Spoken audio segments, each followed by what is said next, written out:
आज हम स्टार्ट करेंगे जीओसी का एक टॉपिक एरोमेटिसिटी, जिसके अंदर हम aromatic, anti aromatic, non aromatic compound की स्टडी करते हैं कि हम aromatic, anti aromatic, non aromatic compound को कैसे आइडेंटिफाई करेंगे। तो मैंने यहां पर तीन कंडीशंस लिए और तीनों कंडीशन के बेसिस पर हम एरोमेटिक, नॉन एरोमेटिक और एंटी एरोमेटिक कंपाउंड बताते हैं।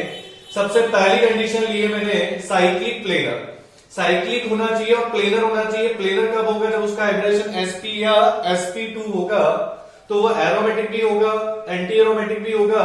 लेकिन अगर उसका हाइब्रिडेशन sp3 है तो वह नॉन प्लेनर होगा और वह हो जाएगा नॉन एरोमेटिक। उसके बाद सेकंड कंडीशन, रेजोनेंस की डेफिनेशन अपन जैसे देते हैं वैसा के वैसे complete cyclic delocalization of pi electron. Molecules के अंदर रेजोनेंस होना चाहिए। अगर रेजोनेंस है तो वह एरोमेटिक होगा, एंटी एरोमेटिक भी होगा, और जहां पर नॉन प्लेनर होता है तो वह रेजोनेंस नहीं होगा, तो नॉन एरोमेटिक। उसके बाद आता है हकल रूल्स। अगर aromatic compounds 4n+2 pi electron रखते हैं तो वह हकल रूल को फॉलो करेंगे। हकल रूल होता क्या है? 4n+2 पाई इलेक्ट्रॉन एरोमेटिक के लिए। एंटी एरोमेटिक के लिए क्या होता है? 4n pi electron. यहां पर n की वैल्यू होती है 0, 1, 2, 3, तो ये वैल्यू हमें इस फॉर्मूले में पुट करनी है 4n+2 पाई इलेक्ट्रॉन में। तो इतने पाई इलेक्ट्रॉन यहां पर मिलते हैं। जैसे मैंने 0 वैल्यू पुट करी इनकी तो मेरे को मिला 2 पाई इलेक्ट्रॉन। यहां पर 1 पुट करूंगा तो 6 पाई इलेक्ट्रॉन। इतने पाई इलेक्ट्रॉन्स कंपाउंड्स में हैं तो वह कंपाउंड डेफिनेट क्या होगा? एरोमेटिक। अगर 4n पाई इलेक्ट्रॉन है या 4 का मल्टीपल है, 4 pi electron, 8 pi electron, 12 pi electron, अगर इतने पाई इलेक्ट्रॉन्स कंपाउंड में है तो वो डेफिनेट क्या होगा? Anti aromatic. और बाकी नॉन एरोमेटिक के लिए तो हमने पहले देख चुके हैं कि कोई नॉन एरोमेटिक के लिए न तो हाइब्रिडाइजेशन sp3 होती है, वो नॉन एरोमेटिक हो जाएगा, तो कोई हकल रूल एप्लीकेबल नहीं है।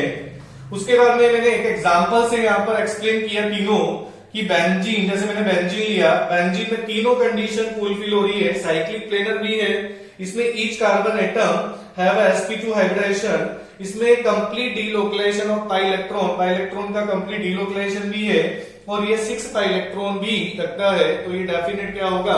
एरोमेटिक। सेकंड मैंने एग्जांपल लिया है यहाँ पर, यह सेकंड एग्जांपल में भी यही कंडीशन है कि ये सभी कार्बन का हाइब्रिडेशन sp2 है, प्लेनर है, साइक्लिक है, इसमें भी पाई इलेक्ट्रॉन का कंप्लीट डीलोकलाइजेशन है, लेकिन यहाँ पर number of pi electrons 4 pi electron है, तो ये क्या हो जाएगा? Anti aromatic. थर्ड में एग्जांपल लेता हूं तो थर्ड में सबसे पहले यहां पर एक कार्बन का हाइब्रिडेशन sp3 है, तो ये क्या हो जाएगा? sp3 होगा तो ये नॉन प्लेनर होगा, और नॉन प्लेनर होगा तो इसमें कोई रेजोनेंस नहीं होगा। रेजोनेंस नहीं होगा तो ये डेफिनेट क्या होगा? Non aromatic. तो इस तरह से हम एरोमेटिक, नॉन एरोमेटिक और एंटी एरोमेटिक कंपाउंड्स को आइडेंटिफाई कर सकते हैं। और बाकी नेक्स्ट एग्जांपल से और स्टार्ट करते हैं कि aromatic, anti aromatic, non aromatic compound को आइडेंटिफाई करना। मैंने यहाँ पर 17 एग्जांपल लिए हैं और उन 17 एग्जांपल्स में हम आइडेंटिफाई करेंगे कि कौन सा एरोमेटिक होगा, कौन सा नॉन एरोमेटिक होगा और कौन सा एंटी एरोमेटिक होगा। तो सबसे फर्स्ट में लेता हूं यहां पर, जैसे मैंने फर्स्ट कंपाउंड लिया positive single double single. Positive charge का हाइब्रिडेशन क्या होता है? sp2, जहां पर total number of pi electrons कितने होंगे? 2 पाई इलेक्ट्रॉन, और ये साइक्लिक प्लेनर भी है, हकल रूल को फॉलो भी कर रहा है, तो ये डेफिनेट क्या होगा? एरोमेटिक। उसके बाद सेकंड कंपाउंड्स में, सेकंड कंपाउंड में कार्बन का हाइब्रिडेशन, यहां पर ये कार्बन न्यूट्रल है तो इसका हाइब्रिडेशन sp3 होगा, तो ये क्या हो जाएगा? Non aromatic. ये क्या होगा? Non aromatic. थर्ड यहां पर लेते हैं negative charge as a lone pair of electron, 2 pi electron इसको, तो यहां पर total number of pi electrons कितने हो जाएंगे? 4 पाई इलेक्ट्रॉन, इसमें भी रेजोनेंस हो रहा है, और नेगेटिव चार्ज है तो यहां पर हाइब्रिडेशन sp3 ना होकर क्या होगा? sp2। कब ऐसा होगा? जब नेगेटिव चार्ज पाई बॉन्ड के साथ कॉन्जुगेशन में हो, तो उस केस में ऐसा होता है, तो ये डेफिनेट क्या हो जाएगा? Anti aromatic. उसके बाद आता है 4 नंबर का एग्जांपल, तो ये positive single, single double single conjugation है पूरे मॉलिक्यूल में, यहाँ पर total number of pi electron 2 है, तो ये डेफिनेट क्या होगा? एरोमेटिक। ये भी क्या हो जाएगा? एरोमेटिक। इसी तरह से मैंने बताया नेगेटिव नेगेटिव 2 पाई इलेक्ट्रॉन ये है, 2 पाई इलेक्ट्रॉन ये है, 2 पाई इलेक्ट्रॉन ये है, total number of pi electron 6 है, रेजोनेंस हो रहा है, तो डेफिनेट ये भी क्या हो जाएगा एरोमेटिक। उसके बाद आते हैं नेक्स्ट 6 नंबर के एग्जांपल। 6 में पॉजिटिव चार्ज है, sp2 हाइब्रिडाइजेशन है, total number of pi electron इसमें कितने हैं 4 पाई इलेक्ट्रॉन, तो ये भी क्या होगा एंटी एरोमेटिक, ये भी क्या हो जाएगा एंटी एरोमेटिक। इसी तरह नेगेटिव चार्ज अगर आ गया तो 2 pi electron 2 pi electron 2 pi electron, total number of pi electron 6 है, तो ये डेफिनेट क्या होगा एरोमेटिक।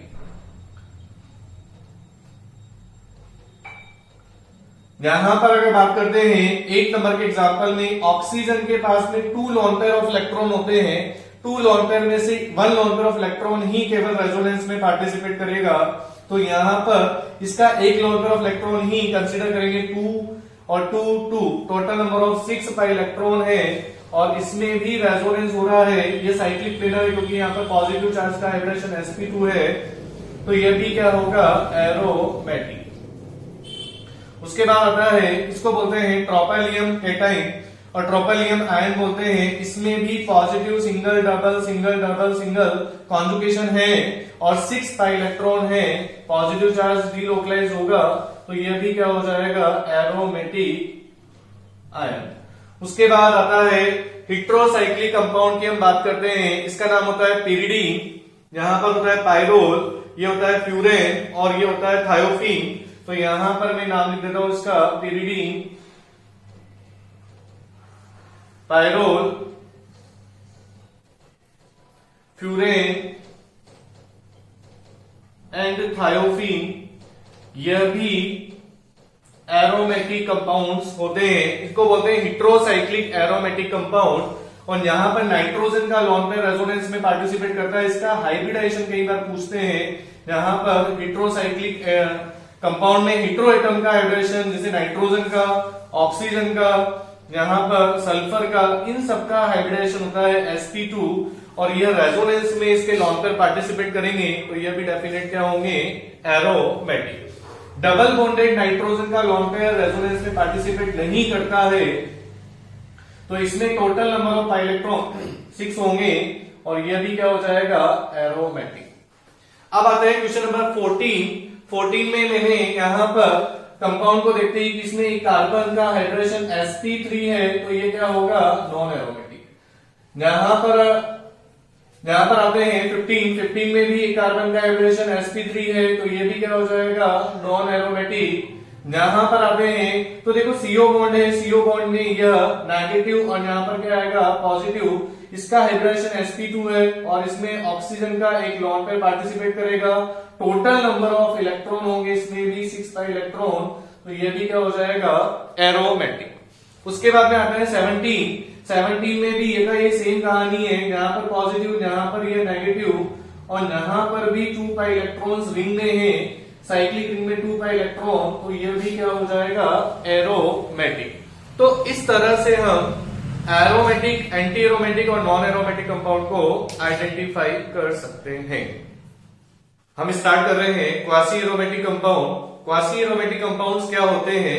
आयनिक एरोमेटिक कंपाउंड को ही हम बोलते हैं क्वासी एरोमेटिक कंपाउंड, और इनकी जो प्रॉपर्टीज होती है वो आयनिक कंपाउंड के बिल्कुल सिमिलर होती है। जैसे आयनिक कंपाउंड क्रिस्टलाइन सॉलिड होते हैं, उनका मेल्टिंग पॉइंट, बॉइलिंग पॉइंट भी हाई होता है, डाइपोल मोमेंट भी हाई होता है, तो इनका भी melting point, boiling point high होता है, इनकी भी रेजोनेंस एनर्जी बहुत हाई होती है, इनका डाइपोल मोमेंट भी बहुत हाई होता है, और यह भी क्रिस्टलाइन सॉलिड नेचर के होते हैं और वाटर में सॉल्युबल होते हैं। इनकी जो सारी प्रॉपर्टी वो आयनिक कंपाउंड के सिमिलर होती है। अब यहाँ पर हम एग्जांपल से इसको समझते हैं। जैसे मैंने यहाँ पर फर्स्ट एग्जांपल लिया, इसमें हम CCl बॉन्ड को ब्रेक करते हैं। CCl बॉन्ड को ब्रेक करा तो कार्बन पे पॉजिटिव Cl माइनस और Cl AgNO3 में Ag+ के साथ रिएक्शन करके AgCl का ppt देगा, और यहाँ पर एक आयनिक एरोमेटिक कंपाउंड बनाता है। देखो इसमें आयनिक बॉन्ड भी है प्लस और NO3 माइनस के बीच में, और ये positive single double single positive, तो यहाँ पर ये एरोमेटिक भी है, इसलिए हम इसको बोलते हैं क्वासी एरोमेटिक कंपाउंड। इसी तरह से यहाँ पर जैसे AgNO3 के अलावा, जैसे मैंने सेकंड एग्जांपल में पोटेशियम हाइड्राइड लिया, पोटेशियम हाइड्राइड H माइनस यहां से H प्लस को निकालेगा तो यहाँ पर नेगेटिव चार्ज आएगा साइक्लोपेंटा डाइनाइल एनाइन, और ये एनाइन जो होगा एरोमेटिक होगा और पोटेशियम के साथ में आयनिक बॉन्ड बनाएगा, और आयनिक बॉन्ड बनाएगा इसलिए क्वासी एरोमेटिक कंपाउंड होगा। इसमें पॉजिटिव चार्ज पूरी रिंग में क्या हो रहा है, डीलोकलाइज हो रहा है।